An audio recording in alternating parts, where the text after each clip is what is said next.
ಮುಖ್ಯಮಂತ್ರಿಗಳ ಬದಲಾವಣೆ ವಿಷಯದಲ್ಲಿ ಬರೀ ಮಾಧ್ಯಮದಲ್ಲಿ ಮತ್ತು ಗಾಳಿ ಸುದ್ದಿ ಹಬ್ಬಿದೆ ಅಷ್ಟೇ.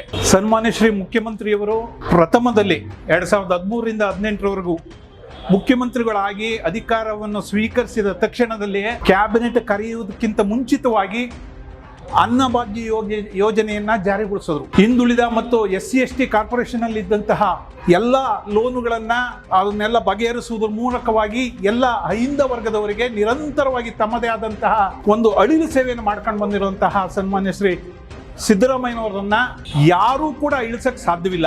ಯಾಕೆಂದ್ರೆ ಇಡೀ ಭಾರತ ಖಂಡದಲ್ಲಿ ಸಿದ್ದರಾಮಯ್ಯನವರಂತಹ ಮಹತ್ತರವಾದಂತಹ ಬಡ್ಜೆಟ್ ಅನ್ನು ಮಂಡಿಸುವಂತಹ ವ್ಯಕ್ತಿಗಳು ಬಹಳ ವಿರಳ. ಬೇರೆ ಮನಸ್ಸಿರ್ಬೋದು, ಆದ್ರೆ ವಿರಳ. ಅವರು ಕೊಟ್ಟಂತ ಜನಸಾಮಾನ್ಯರಿಗೆ, ರೈತರಿಗೆ, ಕೂಲಿ ಕಾರ್ಮಿಕರಿಗೆ, ಬಡವರಿಗೆ ಎಲ್ಲರಿಗೂ ಕೊಟ್ಟಂತಹ ನೆರವು ಅತ್ಯಂತ ಮಹತ್ತರ ಪೂರ್ಣವಾದದ್ದು. ಇಕ್ಬಾಲ್ ಹುಸೇನ್ ರವರು ಅವರು MLA ಅವರಾಗಿ ಅವರು ಯಾವ ರೀತಿಯಲ್ಲಿ ಹೇಳ್ತಾರೆ ಅಂತ ಹೇಳಿ ನಾವು ತಿಳ್ಕೊಳಕ್ಕಾಗಲ್ಲ. ಇರಲಿ, ಅವರಲ್ಲಿರೋಂಥ ಹುಮ್ಮಸ್ಸನ್ನು ನಾವು ತಡೆಯೋಕ್ಕಾಗಲ್ಲ.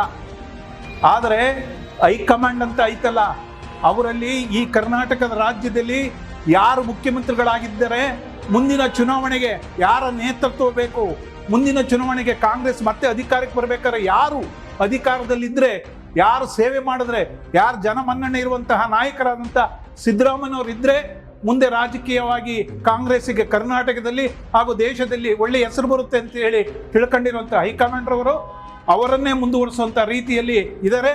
ಇದರ ಬಗ್ಗೆ ತಲೆ ಕೆಡಿಸ್ಕೊಳ್ಳುವಂತ ಇಲ್ಲ. ಆದರೆ ಇನ್ನೊಂದು ವಿಶೇಷ, ಕೇವಲ ಯತೀಂದ್ರ ಸಿದ್ದರಾಮಯ್ಯರ ಬಗ್ಗೆ ಇಲ್ಲ ಸಲ್ಲದ ಆರೋಪವನ್ನು ಮಾಡ್ತಾ ಇದ್ದಾರೆ. ಅದು ಪತ್ರಿಕೆಯಲ್ಲಿ, ಆಮೇಲೆ ವಿರೋಧ ಪಕ್ಷದವರು ಮಾಡ್ತಿರುವಂಥ ತಂತ್ರ. ಅದರ ಬಗ್ಗೆ ಯಾವುದೇ ಗಾಸಿ ಇಲ್ಲ. ಸನ್ಮಾನ್ಯ ಶ್ರೀ ಸಿದ್ದರಾಮಯ್ಯನವರು ಯಾವುದೇ ರೀತಿಯಾಗಿ ಯಾವುದೇ ತಪ್ಪು ಮಾಡಲ್ಲ.